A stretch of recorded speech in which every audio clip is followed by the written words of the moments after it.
दर्शक बंधु ओढ़नी सीरियल रे देखा पाइबे एक धमाकदार एपिसोड।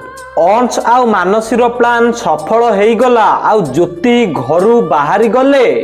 अंश को माँ को नहीं कि घरर सब लोक हॉस्पिटल को जाइथिबे। आउ ज्योति तांको रूम रे एकुटिया थिबे। आउ ठीक प्लान हिसाब रे अंश हॉस्पिटल जिबेनी। आउ तांको घर को पुणी आसीबे।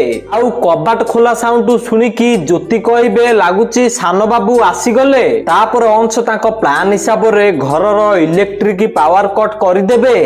तापर ज्योति एपटे कहबे अरे ए लाइन कोन कटि गला मु जाई कि मोहनबत्ती लगाए। ज्योति एमिति कहि कि मोहनबत्ती को खोजिबाकू लागिबे हेले मोहनबत्ती पाइबेनी। आउ ठीक सेई टाइम रे अंश ज्योति को रूम रे पसिबे हेले अंधार जोगुरु ज्योति को जणा पडु नथबो से किए बोली। तापर ज्योति मने मने कहबे लागुची सान बाबू आसी गले अंधार रे तो किछि देखा जाउनी। तापर ज्योति कहबे सान बाबू आपण आसी गले आसंतु ना बसंतु। ज्योति एमिति कहले अंश किछि भी कहबेनी।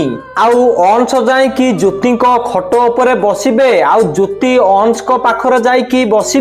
आउ ठीक सेई टाइम रे घर सब लोक हॉस्पिटल रु आसिक देखिबे घर पूरा अंधार होइथिबो। तापर भद्रा देवी कहबे अरे ये घर एते अंधार काहे की। तापर जीवन कहबे करेंट तो एमिति जिबा कथा नुह हो मु जाई कि देखुची। जीवन जाई कि देखिबे एमस्विच ऑफ थिबो। तापर जीवन कहबे अरे ये एमस्विच की किए ऑफ करिची। जीवन एमिति कहि कि से एमस्विच की पुणी ऑन करिबे आउ करेंट आसी जिवो।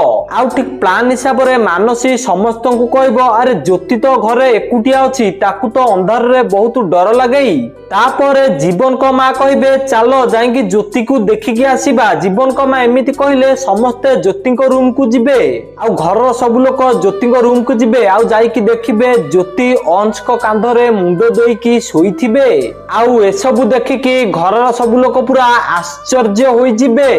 तो दर्शक बंधु आपण मानु कोन लागुची एथिरे ज्योतिंकर किछि दोष अछि कि हां कि ना हमको कमेंट माध्यम रे जणांतु। आउ ओढ़णी सीरियल रा टिकमिक अपडेट सर्वप्रथमे जानिबा पई हम वीडियो गोटे लाइक करी चैनल को सब्सक्राइब कर दियंतु।